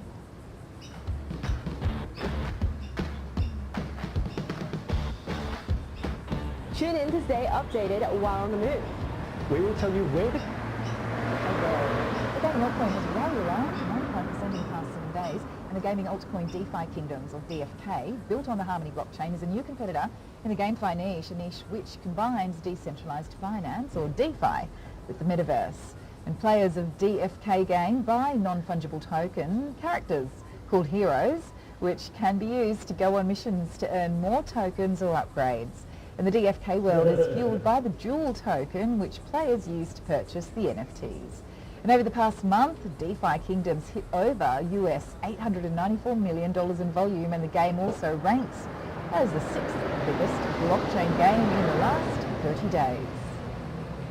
Let's move on now to the winners and the losers.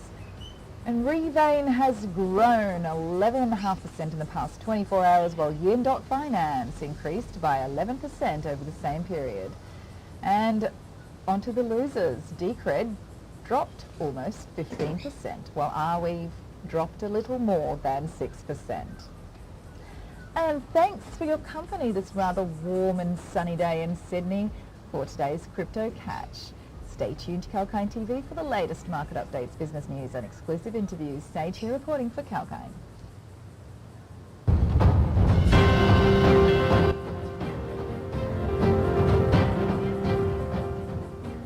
Okay, I'm now talking to Race Oncology CEO Phil Lynch. Phil, welcome to the program. You have just completed a fairly hefty capital raising, big share purchase plan. Tell us about how that went.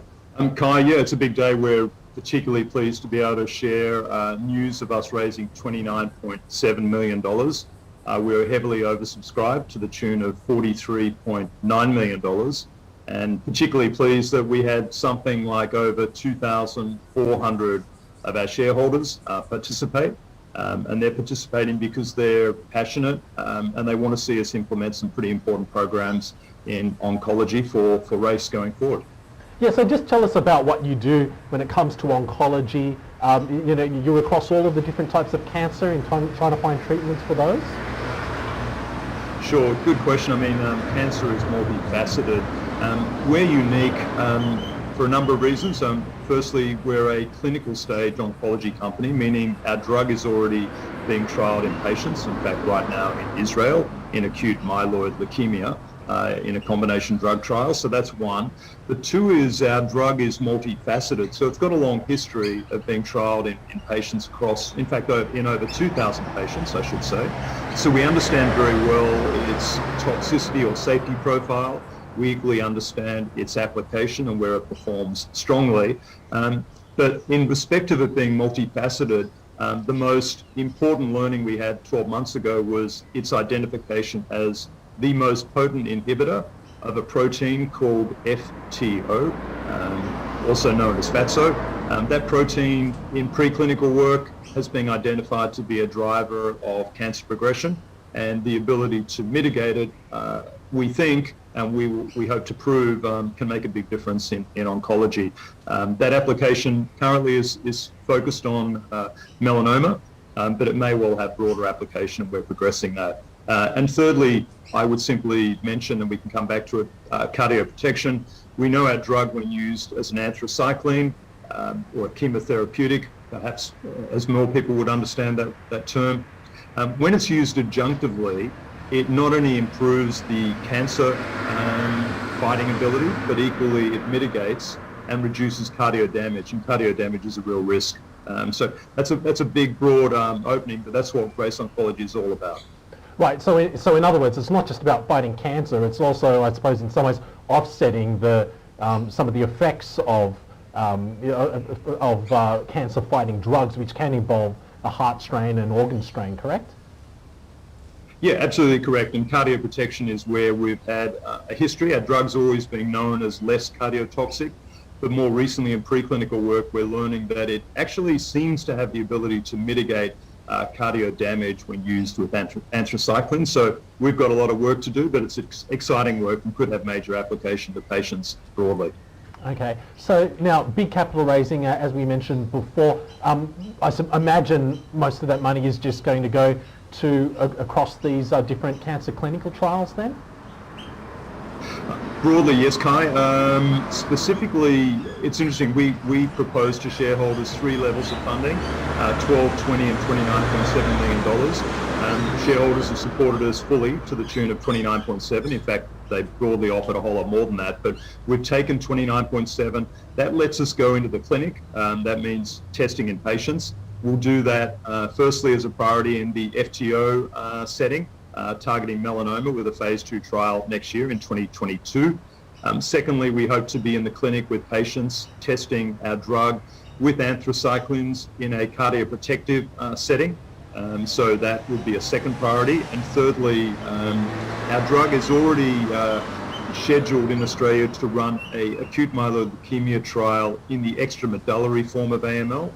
That trial is going through ethics approval. We hope to be in clinic next year. That additional money will allow us to take that trial from Australia to Europe. That's broadly the 3, if you like, expensive programs, but we've also got some of that money channeled towards drug development, effectively improving how we administer our drug to patients in clinic. Okay, great. And so look, what can investors look for next then, Phil? Well, I think investors are looking, well, firstly, they've invested heavily in us, and we appreciate their support significantly. They should expect from us that we will diligently execute the programs that we've planned. None of them will go perfectly, but and they know us, that we'll go out and spend carefully, deliberately, and we will deliver where we can on time against those 3 specific clinical opportunities, or frankly on others as they arise. But we're learning and our drug continues to surprise us positively, and we hope to be making significant progress in the clinic, I should say with patients next year. And with that, we'll have continued news flow that I hope will demonstrate and reassure that their confidence in us is deserved and warranted. Okay, we'll look forward to it then, Phil. You know, it's always nice to hear someone who's very grateful to the investors, and it sounds like someone who is keen to look after their money and keep them up to date. So we look forward to those kind of updates in the year ahead. Absolutely, look forward to it as well. Thanks for your support, Kai.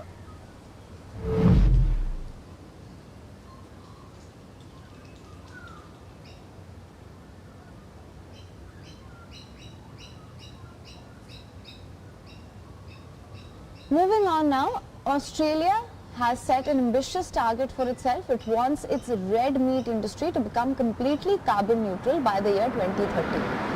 So how are the Australian farmers planning to accomplish this target? Our next report will get you all the details. This sprawling cattle farm in Tasmania is the brainchild of Sam and Stephanie Trethaway. The couple gave up their settled life in Melbourne to fulfill their dream of producing climate-friendly beef. And to do this, they've planted 25 different varieties of plants in their cattle paddocks. Nearly 14 of all greenhouse gases enter into the atmosphere as a result of livestock rearing. So this is a big issue in the fight against climate change. And when you look at the enormous task that we have to try and curb climate change as a global civilization, carbon neutral is not going to be good enough. We've got to be net positive. We've got to be going that extra mile. To go the extra mile, the couple have registered their cattle farm with the Australian government's Emissions Reduction Fund. And so far have also managed to earn almost 15,000 Australian dollars in terms of carbon credits.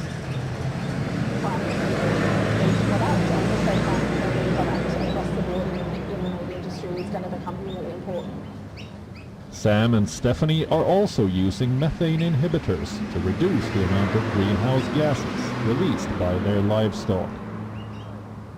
Customers across Australia are now more aware of climate change and have started to demand beef that has been produced at such carbon-positive cattle farms.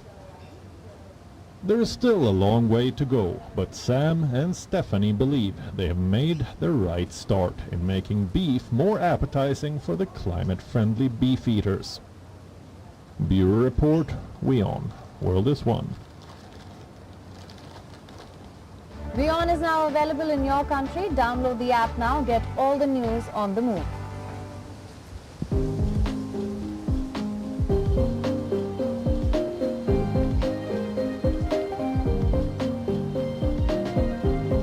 Hey everybody, how you doing? It's Bruce here with Stock Markets with Bruce, your buddy Uncle Bruce. Today's date is December the 20th. Can you believe it? The 20th of December? Oh my gosh. Christmas 4 or 5 days away. This is crazy. First of all, it's Monday, and I wanted to update you on how the markets are doing. We're about an hour and a half to go until we close today. This is a short week of trading. And this normally isn't all that crazy a week in historical terms, but this year things are different because we're already at home. In past years, going back, we would all be thinking about getting home and spending time with our families and stuff. We're already working from home and we are home. And so that's a little different. So we're trading from home. We're buying and selling stuff from home. And so it's just natural for us to be, thinking of stocks or writing call options or trading options, whatever we're doing. So today, the market is got a lot of action to it, and I thought I would fill you in on what's been happening today. Right off the bat today, if you're taking a look at the Dow Jones quotes, look at the Dow Jones Industrial Index. We started lower right off the bat, and we went down by about 11:30 today Eastern Time. We were as low as 700 and something points on the downside. And then we've had a bit of a recovery here. Up until a few minutes ago, we were just back to the $480, $500 level. And we may well, by the time this video airs tonight, after the markets are closing, it is possible that we may either go back down to the 700 range, but I have a suspicion we'll be higher than where we It's just my gut feel. I think we're going to have a bit of a recovery coming into the market, simply because I think the market is oversold at the moment. Tax loss selling is pretty well abated. We're pretty well done with that. And I think people are going to start looking for bargains, and they're going to start coming in here for deals. And I just think the selling is going to dry out, and there won't be enough available bargain stock available for the demand coming into the market. That is my humble opinion, and we'll see how it goes. I've got the S&P down 65 points here. I've got the NASDAQ down 231. These point losses sound severe, but the reality is this. The S&P 500 and the Dow are down 1.4%, and NASDAQ is down 1.5%. That's it. That's the selling. That's what everyone is freaking about, or the headlines on some of these stock market guru pages. I mean, they're talking about 500-point drop on the Dow. Oh no, the world is coming to an end. Not happening. No, not happening. Good news today. Those of you who follow SoFi, on a day like today of all days, Citigroup came out with a coverage. They're covering it for the first time. They are announcing an opinion. They're calling it a buy, and they're telling their investors it's a $20 price target. So SoFi is coming up with a buy recommendation with a $20 price target from Citi, first time ever covered, new initiating coverage. Good stuff. That's a wise move on their part, because I believe the stock will go beyond 20. But that's good to see. The stock at the moment is unchanged, and in today's stock market, this is pretty good to be unchanged with a Dow down 517 points. Yeah, it's not bad. Online banking, and I think SoFi is going to do exceptionally well. The volume is not heavy enough to concern this observer of the markets. In plain English, my attitude on it is, unless we have massive sell volume and 4 to 6% drop-offs on the indexes, we don't have anything to worry about. I don't believe in this market having a long-term down dip with a 1% a day move. We need that big catalyst day to really wake us up and say, this is it. This is the selling, but I don't see it happening. Oil is down today, 3.6% down, 261 a barrel. It was down about $4 a barrel this morning. It's over a 5% drop, but we're now down in the 68 level, 67 level. The world is drowning in oil, in my opinion, and I think this stuff should be 45, 50 bucks a barrel.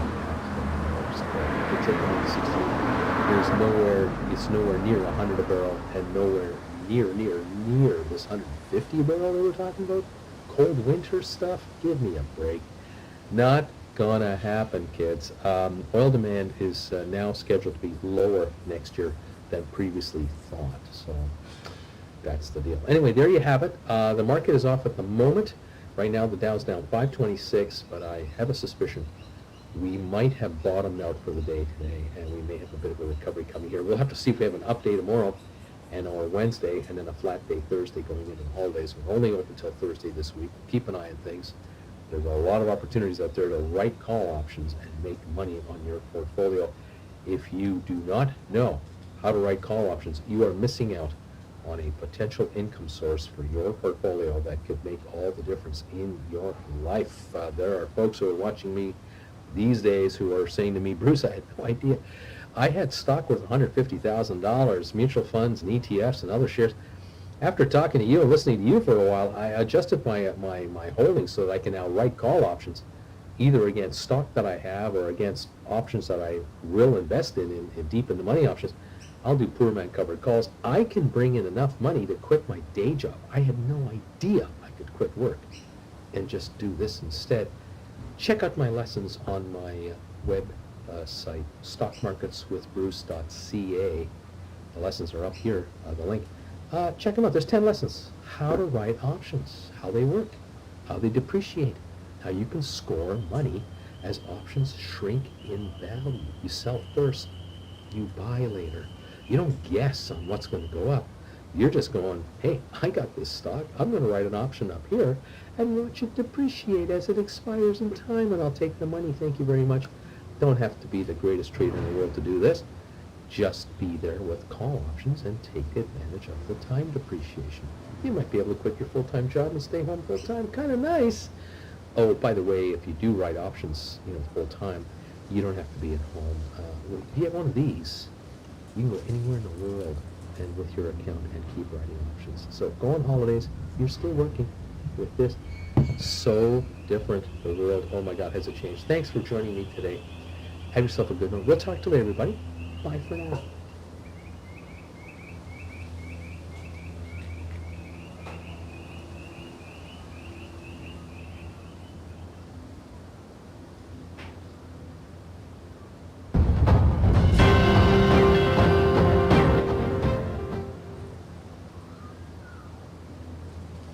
Right now I am talking to 1414 Degrees CEO Matt Squire. Matt, welcome to the program. I think that many of our viewers would love to know what it is that you do, because you sort of have two distinct parts of this. Yeah, great, thanks, Todd. Nice to meet you. Yes, we do actually. In fact, most people I think know us. Our company known 1414 Degrees, which is silicon, is a core part of our renewable energy technology, which is arguably a world leading technology that's got some pretty exciting backing from a large partner inside and the rest of the Commonwealth Government. But the other part of our business is we for a couple of years now, we acquired a world-class renewable energy site in the north of South Australia, which has got, as we know, some of the world's best solar resources. And just yesterday we announced that we've signed an MOU with Avida, who's a 100% owned subsidiary of Gemini, one of Australia's largest infrastructure and energy developers. So it's very exciting for us. We've kind of finished the year now with both aspects of our business having very large partners to help us take forward. Okay, so Matt, let's first talk about your renewable energy business. So, I mean, you mentioned that this is what you're most known for and that you're in the storage business, but we're not talking batteries, are we here? Like, can you just tell us a bit more about what sets you apart from other renewable energy plays? Okay, great part of the renewable energy problem in Dubai that is sort of been difficult to address, and that is the actual delivery of renewable heat, in particular high temperature heat. And that's been our focus for some time. The last 4 or 5 years of our sort of developments in this area, but we've redesigned how we're going to go about it, and we're building what we call the SciBox, actually in the back of our workshop behind us here in Adelaide, and our SciBox demonstration module will be up and running by the end of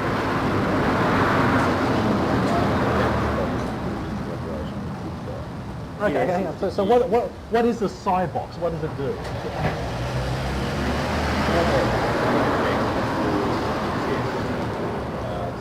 Renewable electricity, and then redelivers that stored energy in the form of high temperature heat. Okay. Effectively hot air at about 1,000 degrees. Okay, excellent. Now I want to maybe just hear a little bit more about this Aurora Energy project as well.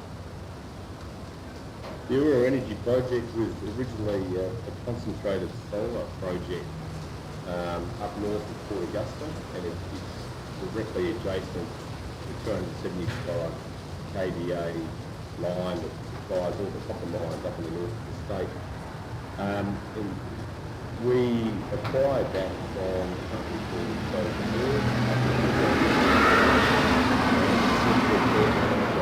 So now it's going to be stage one. We expect to be a large 140 to 140 megawatt battery system, followed by solar development to be rolled out behind it. Okay. And we've recently redesigned state and achieved the permitting for all that last month. Okay, so you're very much in that renewable energy space. It seems across all forms. What can investors look for next? Well, the primary focus next year will be to actually start to work with potential customers for our SciBox technology, so that we're ready, after proving the technology, that we're ready to actually roll into commercial scale pilot projects. And this we hope will ultimately be with Woodside, who will have a decision to make at some point around whether they want to partner us for the longer term on that technology, as well as the next phase of development activities at Aurora.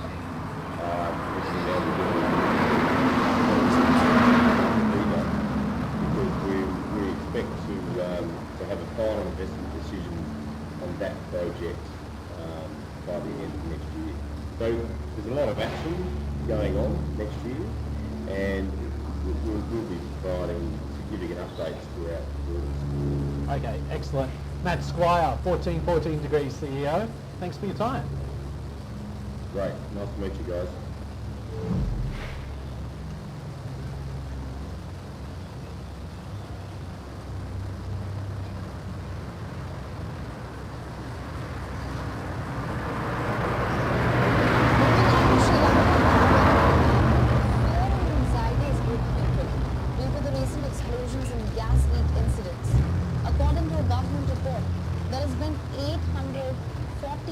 Gas-related accidents in 2021.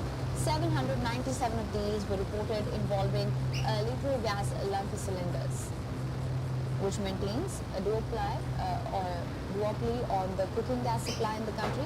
About 847 accidents, 683 were reported. Within just 6 weeks, that is.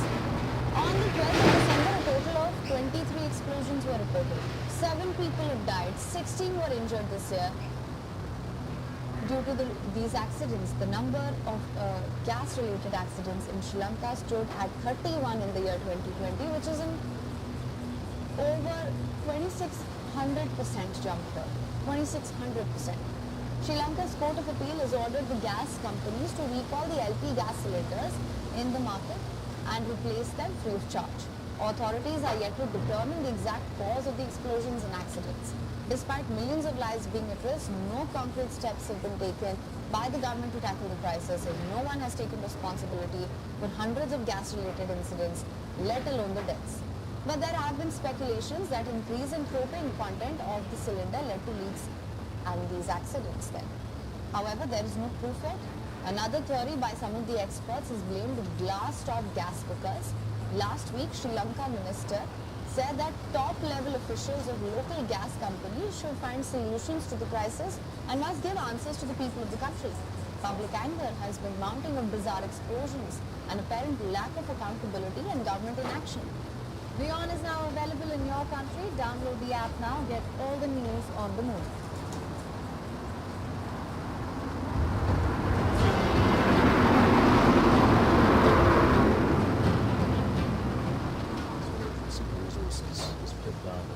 Good morning. Good morning. How are you? Very well. Good to see you. Firstly, the exploration update you put out not too long ago here on Warrimal. We've had some assay results and not necessarily the results you're looking for. Yeah, that's correct. So we completed 2 drill programs on 2 of the tenements that are granted in that project, and aircore drilling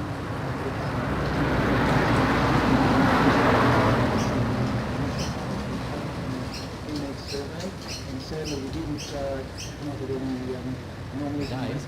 Commissioner Grant Stevens says thanks South Australians for their patience. Well, I understand the community frustration, people who are trying to get a test, but I think the fact that we have such significant lines at our testing stations, I think is evidence of the fact that the community are genuinely willing to do the right thing.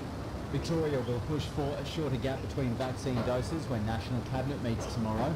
The state recorded another 6 deaths and 1,245 new cases today.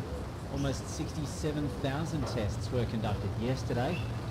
A day of high demand at testing centres today. The acting Victorian Premier James Merlino says the Omicron situation in the Northern Hemisphere means the booster should be rolled out as quickly as possible. Victoria's view, New South Wales, other jurisdictions, is that that interval should be shorter. What that will require is for the Commonwealth to support our primary care network, our GPs, our pharmacists. They need support to deliver a shortened interval. Daily COVID cases in Queensland have hit a new pandemic high. 86 have been reported just over a week after the border reopened. The previous record was for 78 in March.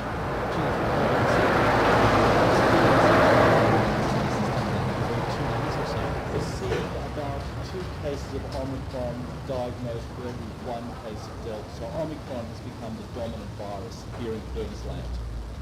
The outbreak in Tennant Creek in the Northern Territory is continuing to grow. 9 new cases linked to the outback town. Here's Husnia Shams. The Northern Territory recorded 11 new local COVID cases overnight, including 2 young children from a Tennant Creek town camp and 2 from the nearby station.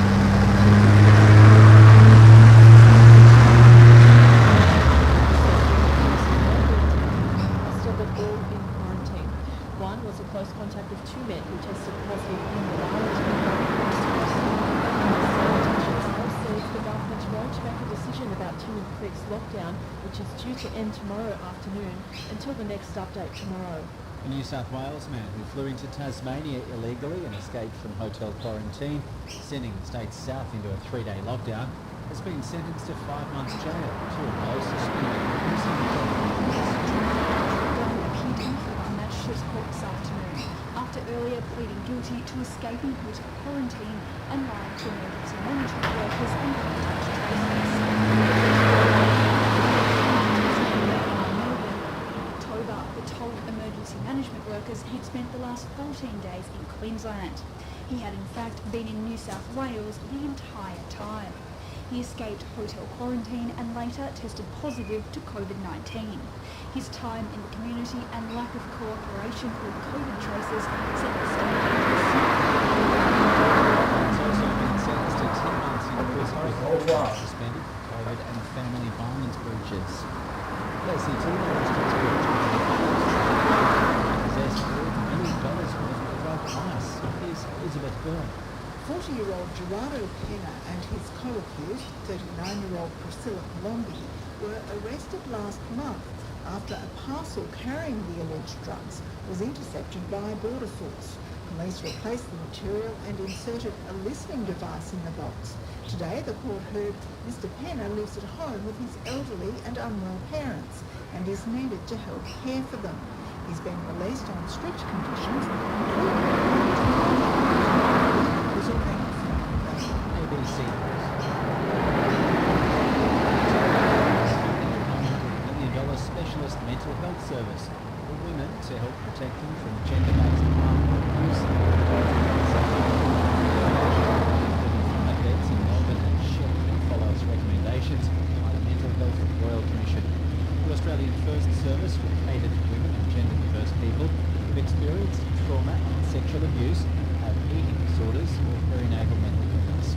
Advocate Sandy Jeffs says she's hopeful the program will provide a safe space for women to concentrate on looking after their health. It does show that we can provide really healing places for women where they can get good therapy, good care, and where they can find their souls and their hearts and just heal in a really positive and fantastic way. New South Wales Police are searching for $1 million worth of silver bullion stolen from a delivery truck. Here's Alison Shaw. Police are appealing for information after almost 200 bars of silver valued at $1 million was stolen from a truck between Sydney and Melbourne. The consignment of silver was stolen in transit from Malden near Picton in November. The theft was discovered when the truck arrived in Melbourne. The consignment included 192 individual 5-kilogram bars. Police are asking anyone with information to come forward. Australian scientists and clinicians have found a way to improve the therapy options and survival of children with high-risk cancers. A personalised treatment approach using genetic analysis has seen an increase in survival rates. So far, it's been used to find